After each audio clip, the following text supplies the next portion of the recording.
जय जिनेन्द्र मत्थिण वंदना साहेब जी। जैन अनुष्ठान के सभी व्यूअर्स को मेरे कोटि कोटि वंदन। जय जिनेन्द्र सभी को।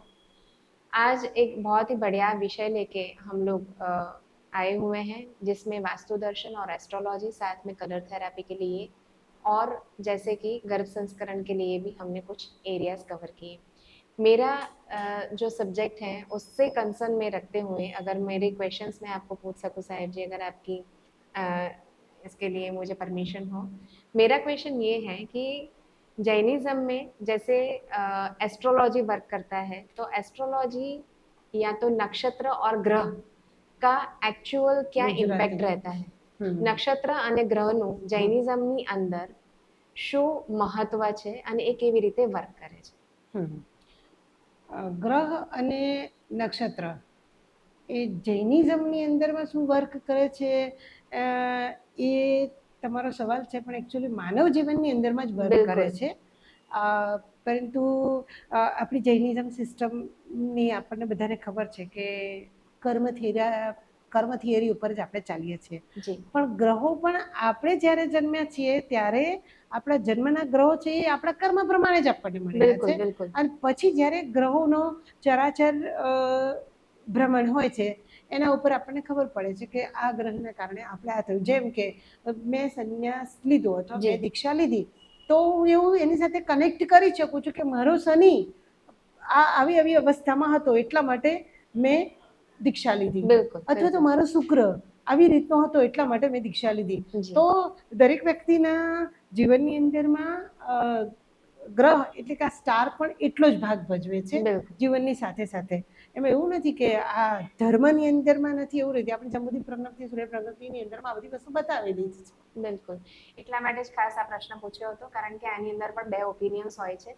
પણ જનરલી જે આપણે બધા જાણીએ છીએ એ પ્રમાણે ગ્રહ અથવા તો દશા જ્યારે કોઈ પણ સારા કાર્યની શરૂઆત માટે મોટા ગુરુ મહારાજ હોય કે સામાન્ય શ્રાવક શ્રાવિકા હોય, એ દરેક વ્યક્તિ ફોલો કરતા હોય છે. ચાહે મુહૂર્તની વાત હોય, ચાહે ચોઘડિયાની વાત હોય, દરેક વ્યક્તિ સારા કાર્ય માટે અથવા તો કોઈ પણ એવું કાર્ય બની ગયું છે જે સારું નથી પણ છતાં એ ક્રિયા કર્યા વગર છૂટકો નથી, તો એના માટે પણ આપણે દરેક જગ્યાએ ગ્રહ પ્રમાણેના, ચોઘડિયા પ્રમાણેના અને મુહૂર્ત પ્રમાણેના કાર્યો ઉપર ફોકસ કરતા હોઈએ છીએ.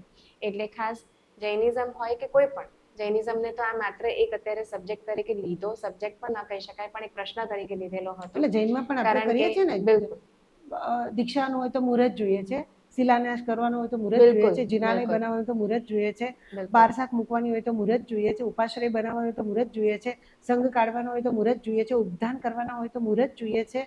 તો આ મુહૂર્ત શું છે? તો એ પંચાંગની 5 વસ્તુઓ જ છે ને, એમાં પણ ગ્રહ નક્ષત્ર તારા વગેરે અસર કરે જ છે. એટલા માટે એવું ક્યારેય ના કહી શકાય કે જૈન ધર્મ છે એનાથી આ જ્યોતિષ જુદું છે, એવું ક્યારે પણ કહી શકાતું નથી. એક્ઝેક્ટલી, બરાબર છે સાહેબ. એક બીજો પ્રશ્ન મારો એ છે કે વાસ્તુ આપણા જીવનમાં કેવી રીતે કાર્ય કરે છે? વાસ્તુ અગર એક બેઝિક થિયોરી તરીકે જોઈએ તો આપણને કેવી રીતે ઉપયોગી થઈ શકે? જો આમ વાસ્તુનું એક આમ સિમ્પલ કહીએ તો સુઘડતા. જી, વાસ્તુને જાડી ભાષામાં આપણે કેવું હોય તો સુઘડતા. જે વસ્તુ ઘરની અંદરમાં જે જગ્યા પર જોઈએ એ જગ્યા પર હોવી જોઈએ. જેમ કે પગમાં પહેરવાના જૂતા છે એ તમે ડાઇનિંગ ટેબલ પર મૂકવાના છો? નથી મૂકવાના. પછી તમારી સાવરણી છે તો તમે રસોડાના પ્લેટફોર્મ ઉપર મૂકવાના છો? નથી મૂકવાના. કારણ કે આપણી કોમન સેન્સ છે એવી કે આ વસ્તુ આ જગ્યા પર ના હોવી જોઈએ. તો પછી રસોડાની વાનગી છે એ કઈ ટોયલેટમાં જઈને મૂકવાના છો? નથી મૂકવાના. તો એ અમુક વસ્તુ જે કોમન સેન્સ જ છે કે આ જગ્યા પર આ જ હોવું જોઈએ. એટલે માનવ જીવનની અંદરમાં પોતે જે ઘરની અંદરમાં રહે છે, પોતાની જે દિવાલોની અંદરમાં રહે છે, તો એ 4 દિવાલોની અંદરમાં પોતે શાંતિથી કેવી રીતે રહી શકે, પોતાનું જીવન ગુજરાન કેવી રીતે જીવી શકે, પોતાના મનની અંદરમાં પણ ઉદ્વેગો વગેરેને કેવી રીતે દૂર કરી શકે, એના માટે ખાસ આ વાસ્તુ વિદ્યાનો ઉપયોગ કરવામાં આવે છે. કે જેમ ઘણીવાર ઘણાના ઘરમાં ઓનલી બ્લેક કલર હોય આખો, તો ત્યારે આપણે કહી શકીએ કે આખું ઘર આમ કેવું લાગે કે નથી મજા આવતી એમ. પછી ઘણાના ઘરની અંદરમાં એટલી બધી વસ્તુઓ ઢગલા જ પડ્યા હોય, એ જોઈને જ આપણને એમ થાય કે ઘરમાં કંઈ ફાવે એવું જ નથી. તો એ વન ટાઈપ ઓફ વાસ્તુ જ થયું કહેવાય. ક્યાંક આપણે એને એવું કહી શકીએ કે એનર્જી બ્લોક કરે છે. એનર્જી બ્લોક કરે છે, એટલે ગતિમાન નથી રહેતા. બસ એ એનર્જી માટે થઈને પણ વાસ્તુની જરૂરિયાત છે. બિલકુલ. મારી પાસે જે સામાન્ય પ્રશ્નો અત્યારે આવેલા છે એમાંથી ખાસ પૂછી રહી છું. આપણું ઘરનું મંદિર હોય જ્યાં આગળ આપણે દેવસ્થાન બનાવેલું છે એ જગ્યાએ ભગવાન એટલે કે તીર્થંકર પ્રભુના પ્રતિમાજી અથવા તો ફોટો અથવા એમની સાથે પણ જેમ આપણે દેવ અને દેવીની સ્થાપના કરતા હોઈએ તો ઘણા બધાના ઘરમાં એવું થતું હોય કે મંદિરની અંદર બહુ જ બધા ભગવાન અથવા બહુ જ બધા દેવ દેવીઓનું સ્થાન એક જ જગ્યાએ આપી દીધું હોય તો શું એ યોગ્ય છે અથવા કેવી રીતે મંદિરની સ્થાપના અથવા મંદિરમાં પ્રભુજીની સ્થાપના હોવી જોઈએ? ઈશાન ખૂણો છે એ જનરલી આપણા ઘરની અંદરમાં દેવદેવી માટે હોઈ શકે, બરાબર છે. અને હવે એવું છે કે વિતરાગ પરમાત્મા છે તો એનું સ્થાન અલગ હોવું જોઈએ અને દેવદેવીનું સ્થાન પણ અલગ હોવું જોઈએ. ઓકે, બરાબર છે. હવે કદાચ એમાં પણ આપણે હજુ વધારે ડિટેલમાં જઈએ, જે મારો બીજો પ્રશ્ન એની સાથે જોડાયેલો છે કે એક જ સ્થાન ઉપર એકથી વધુ તીર્થંકર પ્રભુ અથવા દેવ દેવીઓની સ્થાપના કરેલી હોય એ યોગ્ય છે ખરી? જો ઘણી વાર એવું બનતું હોય છે કે ઘરની અંદરમાં એક વ્યક્તિને પાર્શ્વનાથ ભગવાન ઉપર શ્રદ્ધા છે, એક વ્યક્તિને મહાવીર સ્વામી ભગવાન ઉપર શ્રદ્ધા છે, તો એકથી વધારે ભગવાન, ધારો કે ગૃહ મંદિરમાં 3 ભગવાન હોય કે 5 ભગવાન હોય એ બહુ મેટર નથી કરતા. પરંતુ દરેક વ્યક્તિ પોતપોતાની સાધના કરી શકે, પોતાની આરાધના કરી શકે ને એ વધારે મેટર છે. બરાબર કે છે. એટલે એવું નથી હોતું કે તમે એક જ પ્રતિમા રાખો. ધારો કે 3 પ્રતિમાજી હોય અને તમારું મંદિર એ પ્રતિમાજીને બરાબર વ્યવસ્થિત જગ્યા પર રાખી શકે એમ હોય તો 100% એવી રીતે રાખી શકાય. પરંતુ આખે આગળ પાછળ કરીને બધા ભગવાન આમ ભેગા કરીને જેમ કે ગોડાઉન મૂક્યું હોય એવી રીતે મૂકો તો એ રીતે મૂકી શકાય નહીં, કારણ કે ભગવાનની ખુદની પણ આપણે આરાધના કરી રહ્યા છીએ એવું. હવે બીજો સવાલ એની સાથે જોડાયેલો, દેવ અને દેવીનું સ્થાન તીર્થંકર પ્રભુના પ્રતિમાજીની બરાબર સમોવડિયા હોય એ યોગ્ય છે? ના. તો એ આપણે સ્થાપના કેવી હોવી જોઈએ? જેમ કે તીર્થંકર પ્રભુને આપણે સ્થાન આપ્યું એ પછી દેવ ક્યાં બિરાજમાન હોવા જોઈએ, કઈ દિશામાં? થોડી અને પબાસણ જે પરમાત્માનું પબાસણ છે એ થોડું ઉપર હોવું જોઈએ અને તીર્થંકર દેવ દેવી છે એનું થોડુંક આસન તો હોય જ, એમને પણ આસન હોય, આમને પણ આસન છે, પણ પરમાત્મા જે વિતરાગ પરમાત્મા છે એટલે એનું થોડુંક ઉપર હોય અને દેવ દેવીનું થોડું સ્થાન નીચું હોવું જોઈએ. બરાબર છે. એના સિવાય ભણતા બાળકો માટે કોઈક વાસ્તુની કોઈ બેઝિક ટીપ જે એ લોકોને ખૂબ જ ઉપયોગી થઈ શકે એવી? તો ભણતા બાળકો છે એને એક તો પેલા એ લોકોનું મુખ છે એ કઈ દિશામાં રાખવું જોઈએ એ ધ્યાન રાખવું જરૂરી છે. અને એ લોકોનું જે રૂમ છે એ પણ રૂમ કેવો કે ક્યાં તો તમે એકદમ વ્હાઈટ કરાવો છો, ક્યાં તો એકદમ પિંક કલરનો કરાવો છો, તો એવી રીતે રાખવું જોઈએ. અને સરસ્વતી માતાની મૂર્તિ કે સરસ્વતી માતાનો ફોટો એ પણ સામે હોવો જરૂરી છે. અને એ સિવાય ઘણીવાર ક્રિસ્ટલ બોલ છે તો એ વસ્તુ પણ એની સામે હોય ને તો એની જે એનર્જી છે ને એ એને બહુ જ સારી એવી કામ આવી શકે છે. અને એ બાળક માટે ધારો કે નીચે જે આસન બિછાવ્યું છે તો એ આસન, બાળક જે આસન પર બેસવાનો છે એ આસન યલો કલરનું રાખે તો એ પણ. અને સરસ્વતી માતા છે તો એને વ્હાઈટ કલરની ચૂંદડી વગેરે ઉઢાડીને રાખે. રોજ રોજ સવારે એને પેલું મોગરાનું કે ચંપાનું વ્હાઈટ ફૂલ માતાજીના ચરણોમાં ધરાવે તો એ રીતે કરીને પણ એ બાળકને ભણવા માટે કેવી રીતે વધારે ઉર્જામય કરી મળે છે એવું આપણે કરી શકીએ. બરાબર છે. એટલે કદાચ આપણે એક રીતે એવું કહી શકીએ કે બાળક જે સ્થાન ઉપર બેસીને ભણે છે, શક્ય છે કે એ ખુરશી લઈને પણ બેસે છે તો ત્યાં એની બેસવાની વ્યવસ્થા જે છે એ લગભગ પીળા કલરના આસન સાથે કવર હોય એવું વધારે સારું. બીજું એના રૂમની જે દિવાલો છે અથવા તો એના રૂમનું જે વાતાવરણ છે સૌમ્ય કલર વાળું, એટલે કે એકદમ લાઇટ કલર્સ એની અંદર યુઝ થયેલા હોવા જોઈએ. અને સરસ્વતી માતાનો ફોટો અથવા તો પ્રતિમા જે આપણે ત્યાં પ્રસ્થાપિત કર્યા હોય, કદાચ જે પીરિયડ્સમાં બેસતી દીકરીઓ હોય એમના માટે એ વસ્તુ અવોઇડ કરવી જરૂરી છે. તો ત્યારે ત્યાં પડદો વગેરે કરી શકાય. બને ત્યાં સુધી પીરિયડ્સમાં બેસતી દીકરીઓ હોય એને અમારે ત્યાં તો એવો રિવાજ હતો કે એને જ્ઞાનને અડાય જ નહીં. બરાબર છે. બરાબર છે. જ્ઞાનને અડકવું જ ના જોઈએ. અને જો એને જરૂર પડે કે ધારો કે એને 12મું ધોરણ છે અને બોર્ડની એક્ઝામ છે તો એ વખતે એવું કરી શકે કે દૂરથી કોઈ રાખ્યું વ્યક્તિ એ પુસ્તકના પાના ફેરવે અને પોતે વાંચે. અને ત્યાર પછી જ્યારે માત્ર ને માત્ર 3 કલાક એક્ઝામ આપવા જવાનું છે એ વખતે જેટલા પુસ્તકે જેટલા પેજની જરૂર છે એટલાને જ ના છૂટકે અડકે બરાબર એવું છે. હોવું જોઈએ. ઓરિજિનલ તો એવું છે કે બિલકુલ. અમે લોકો તો જ્યાં સુધી ભણતા હતા ને ત્યાં સુધી અમે એક ચોકને પણ અડતા ન હતા, એક પેનને પણ અડતા ન હતા, બિલકુલ. પૂંઠાને પણ અડતા ન હતા. એટલે સંપૂર્ણપણે એમસીનું પાલન કરતા હતા. પરંતુ આ દેશકાળ અને અત્યારે હાલનું આ જે વાતાવરણ ખરાબ થયું છે તો એ વાતાવરણની અંદરમાં બધા જ ચોપડા, એટલે આ સરસ્વતીની એક આશાતના જ છે. પણ શક્ય હોય અને જે લોકોના ઘરની અંદરમાં આવી દીકરીઓ પણ માની શકે એવી હોય તો આવી દીકરીઓને બને તો 3 દિવસ દૂર રાખવી, સ્કૂલ કોલેજ વગેરે મોકલવી નહીં. બરાબર અને છે.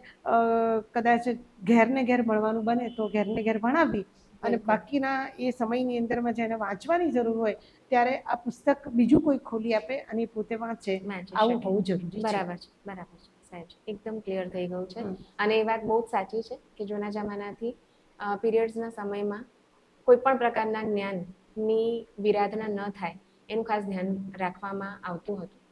અચ્છા, હવે એના સિવાય કદાચ આપણે અત્યારે નોર્મલ જેમ કે કલર્સ કેવી રીતે 7 ચક્ર ઉપર કામ કરે છે. 7 ચક્રાસ આપણે મુખ્ય ચક્ર તરીકે જોતા હોઈએ છીએ. મેડિટેશનની વાત હોય અથવા તો હીલિંગની વાત હોય તો હું એક કોસ્મિક એનર્જી હીલર છું, જેમાં ભક્તામર હીલિંગ, ભક્તામર સ્તોત્રના માધ્યમથી અલગ અલગ તકલીફો ઉપર હું હીલિંગના માધ્યમ દ્વારા સપોર્ટ આપી રહી છું અને સેવા પણ આપી રહી છું. ઘણા જ બધા સાધુ સાધ્વીજી ભગવંતો માટે પણ અને સાથે સાથે શ્રાવક શ્રાવિકાઓ અને ઘણા બધા આપણા નાના બાળકો પણ ક્યાંક કોઈક ને કોઈક તકલીફોમાં અત્યારે સંકળાયેલા છે, તો એની અંદરથી એમને બહાર નીકળવા માટે કોસ્મિક એનર્જી દ્વારા હું એ લોકોને હિલિંગ આપી રહી છું. અને એની અંદર ખાસ કરીને ભક્તામર સ્તોત્ર અને ભક્તામરની અલગ અલગ ગાથાઓ દ્વારા એમને મદદરૂપ થઈ રહી છું. ખાસ એની અંદર તમે 7 કોઈ પણ એક ચક્ર. ગાથા ઉપર મને બતાવી શકશો?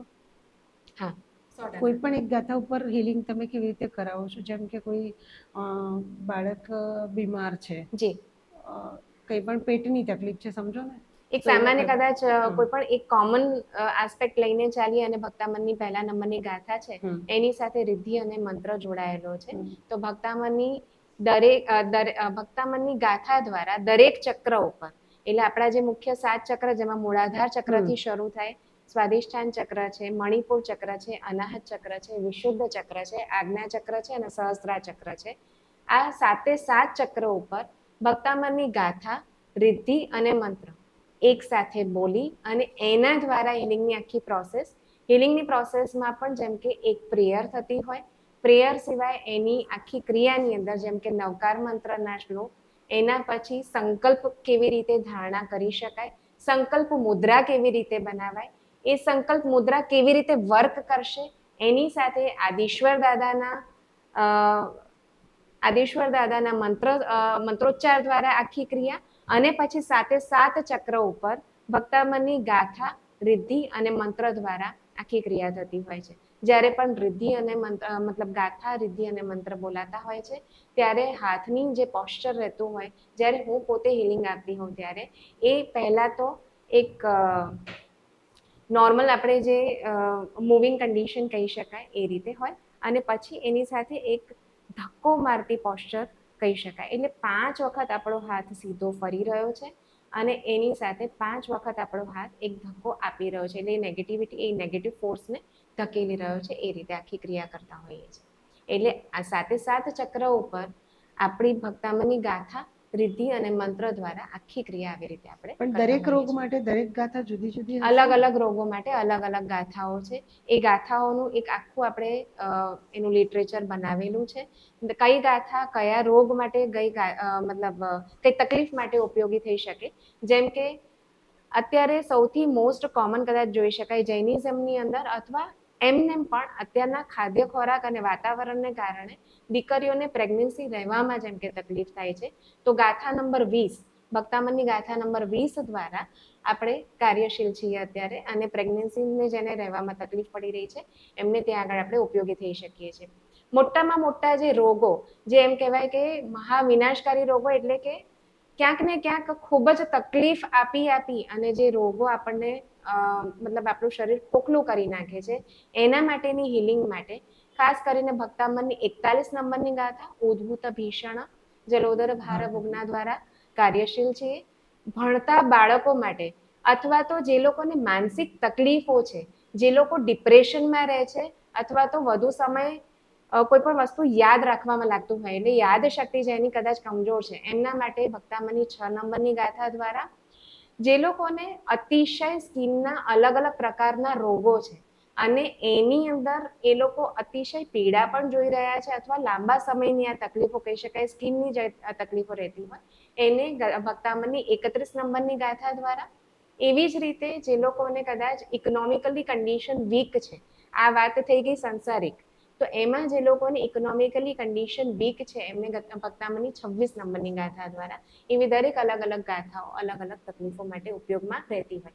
સાથે અત્યારે કદાચ આપણે જોઈ શકીએ સામાન્ય ઘરે ઘરે જે સૌથી મોટી તકલીફ કદાચ હાડકાની અને સ્નાયુઓની રહેતી હોય છે એના માટે ભક્તામની 17 નંબરની ગાથા કદાચ તાવ, શરદી, ખાંસી એવી પ્રકારની કોઈ પણ તકલીફો છે, કોલેસ્ટ્રોલ, થાઇરોઇડ જેને વારંવાર મતલબ ક્યાં તો મતલબ લાંબા સમયથી રહે છે અથવા તો નવો નવો આવ્યો છે પણ એમાંથી આપણે દૂર બચીને રહેવું છે એમના માટે ભક્તામની 8 નંબરની ગાથા એવી રીતે ઘણી બધી ગાથાઓ ઉપયોગી થઈ શકે સાહેબ.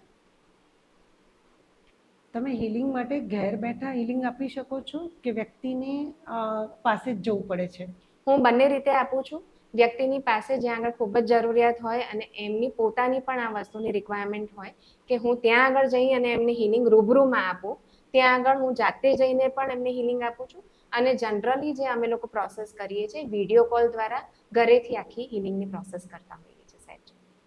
પછી આ હિલિંગ આપો છો ત્યારે વ્યક્તિએ માત્ર સૂઈ રહેવાનું હોય છે, બેસી રહેવાનું હોય છે કે પછી એ ગમે તે અવસ્થાની અંદરમાં હોય ને એ વખતે તમે હિલિંગ આપી શકો છો? ગમે તે અવસ્થામાં નહીં, બિલકુલ શુદ્ધિપૂર્વકની ક્રિયા આખી થતી હોય એટલે એ ખાસ હું ધ્યાન આપતી હોઉં છું કે એક તો એ વ્યક્તિ નાહીને અથવા તો સ્પંચ દ્વારા શુદ્ધ થયેલું હોય, કપડાં એમના ચોખ્ખા હોય, એ ખાસ આપણી પ્રાયોરિટી રહેતી હોય છે.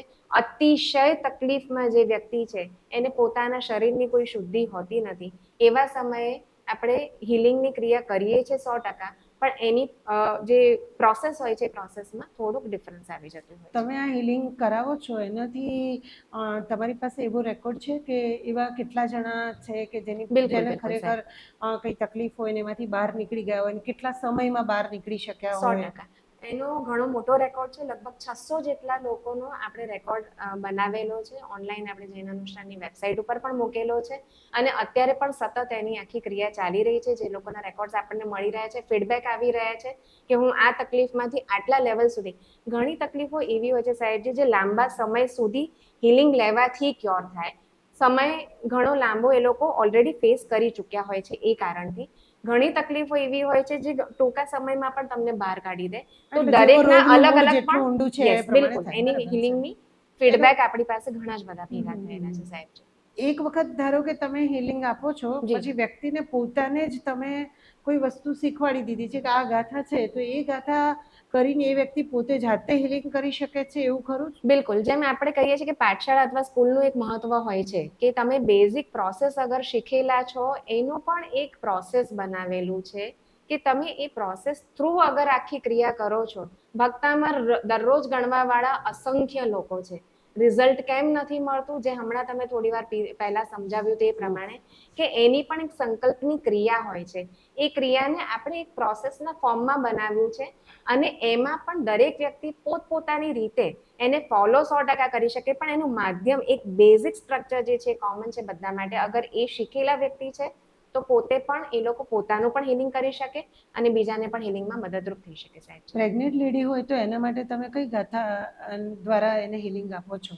એકચ્યુઅલી પ્રેગ્નેન્ટ લેડી જ્યારે હોય ત્યારે અમુક હદ સુધી કદાચ હિલિંગ અવોઇડ કરાવવાનું રહેતું હોય, પણ છતાં એક્સ્ટ્રીમ લેવલ ઉપર કદાચ હિલિંગની જરૂર હોય અને ઓલરેડી પ્રેગ્નન્સી રહી ગયેલી છે તો 22 નંબરની ગાથા દ્વારા એમને હિલિંગની ક્રિયા કરાવતા હોઈએ છીએ સાહેબ.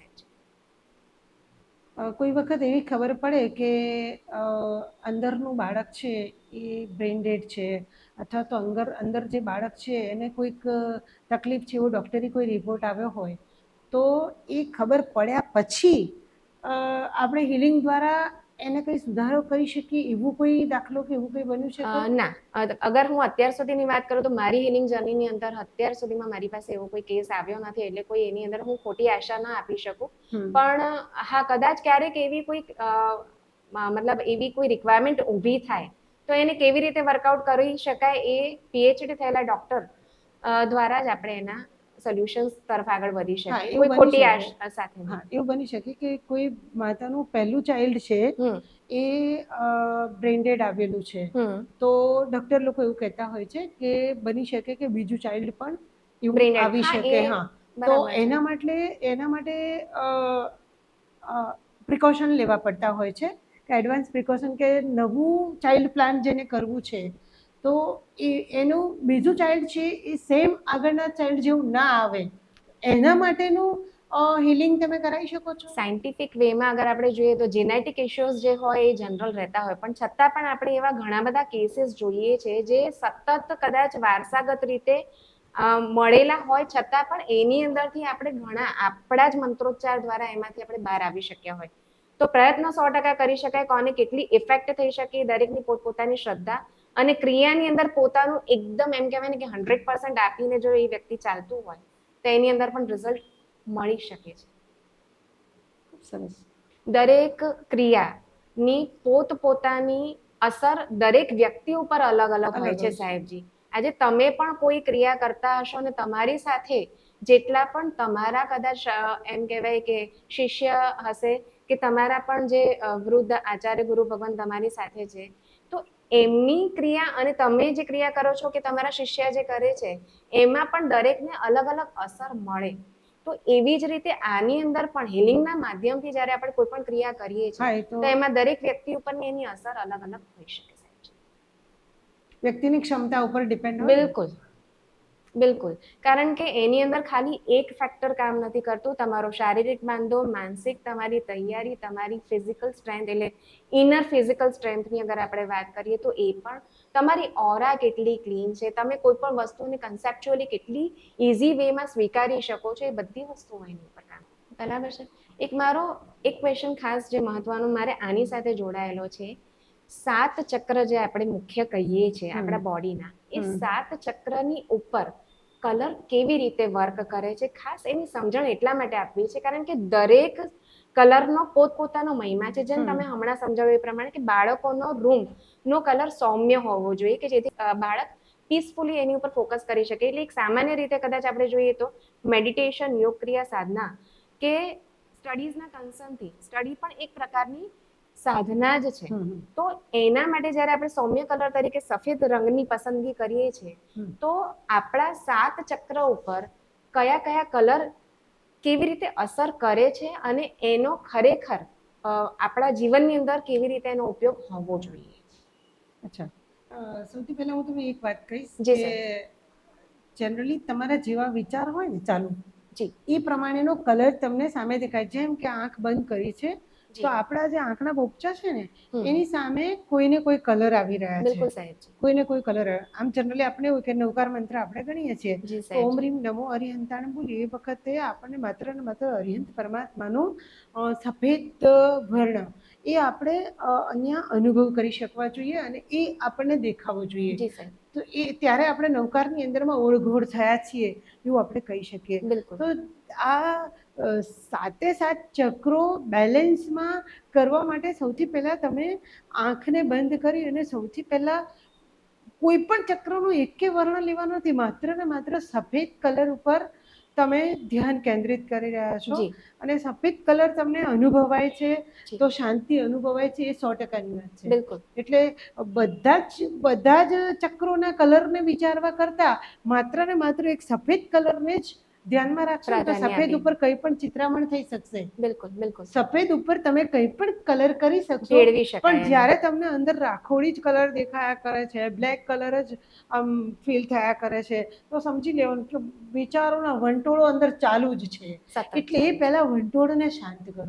એટલે એ વંટોળ જો શાંત થશે ને પછી તમે મનમાં આમ બોલી શકશો કે હું પ્રસન્ન છું, હું ખુશ છું, મારા બધા જ ચક્રો બેલેન્સમાં છે, આવું ત્યારે તમે બોલી શકશો. એટલે પહેલાં મનને શાંત કરો, પછી બધા ચક્રોના કલરને બાજુમાં મૂકી અને માત્ર એક સફેદ જ કલરને ધ્યાનમાં લાવવાનું છે, બિલકુલ પછી સાચી બીજા વાત છે. ચક્રોની વાત વિચારવાની છે. બિલકુલ સાચી વાત છે. આ તમે જે કીધું એ ઘણી સારી વાત છે. વાત સાચી છે કે સફેદ કલર લગભગ કોઈ પણ કલરની અંદર ભળી શકે. એટલે સૌથી પહેલા તો સફેદ કલરની ઉપર અગર આપણે કોન્સન્ટ્રેટ કરીએ છીએ અને એના થકી કોઈ પણ ક્રિયા કરીએ છીએ તો એનું રિઝલ્ટ કંઈક ડિફરન્ટ જ આપણને મળી રહેવાનું છે. અને સૌમ્યતા એ માત્ર શારીરિક બાહ્ય સ્વરૂપ નથી. અગર અંતરની વાત આપણે કરીએ, જે ઓરાની આપણે વાત કરીએ છીએ જ્યારે પણ, તો એની અંદર સફેદ કલરને અગર આપણે અનુરૂપ થઈને ચાલી શકીએ છીએ અથવા તો એને જો અપનાવી લઈએ છીએ તો આપણા ઓવરઓલ સ્ટ્રક્ચર, માત્ર બોડીનું નહીં, આપણા બિહેવિયરથી માંડી દરેક વસ્તુઓની અંદર ઘણો જ બધો ફરક આવી જતો હોય છે. એનીવે સાહેબજી, આજે ખૂબ ખૂબ સારું લાગ્યું તમારી સાથે વાતચીત કરતા. અને એના સિવાય પણ તમારી સાથે આજે જે પણ જ્ઞાન ચર્ચા આજે ઓવરઓલ થઈ છે એના માટે તમારો જે સમય આપ્યો અને તમારી જે પ્રેરણા આપી છે તેના માટે ખૂબ ખૂબ ખૂબ ધન્યવાદ સાહેબ. परमात्मा ने आज्ञावत કાંઈ પણ બોલાઈ ગયું હતું ઈચ્છા. अहिंसा परमो धर्म भगवान महावीर की बातों को समझते हुए आज हम हजारों गायों को रक्षा करने का एक अद्भुत मिशन चालू कर रहे हैं, जिसके अंदर हमारे पास अभी सैकड़ों गाय आ चुकी है, जिनकी सेवा के लिए जितने भी लोग ये वीडियो देख रहे हैं, जितने भी लोग गौ के भक्त है, जितने भी लोग गौ की सेवा करना चाहते हैं, गाय माता हमारी माता है। गाय का एक एक अमृत, पंचामृत जो है वो हजारों लाखों देरासरों के अंदर दिव्य शक्ति को प्रदान करता है। गाय का घी एक सकारात्मक ओजस का निर्माण करता है। तो ये सारी गायों को आप देख रहे हैं, हमारी टीम इनकी पूरी सेवा कर रही है, इनकी भक्ति कर रही है, इनकी सार संभाल कर रही है। आपके भीतर के अंदर भी जीव दया का भाव प्रकट हो रहा है। यहाँ पर स्क्रीन के ऊपर एक QR कोड दिखाई दे रहा है। मात्र 700 रुपया का अनुदान देते हुए ये हजारों गायों की सेवा करने का एक अद्भुत प्रकल्प करे। 2025 में गौ माता का ऐसा आशीर्वाद आपके ऊपर बरसे कि आपके जीवन में लंबे समय से रुके हुए कार्य, क्योंकि कहा जाता है कि गौ माता के अंदर 33 करोड़ देवता का वास है। वो 33 करोड़ देवता का वास आपका पूरा परिवार, आपका बर्थडे है, मैरिज एनिवर्सरी, जो भी है, खास करके जैन अनुष्ठान गौ सेवा के अंदर ज़्यादा से ज़्यादा धनराशि ये QR कोड के अंदर आप समर्पित करें और अपने जीवन को अमूल्य बनाएं। 33 करोड़ देवता का अद्भुत लाभ लेते हुए आपका पूरे परिवार को कोटि कोटि नमन।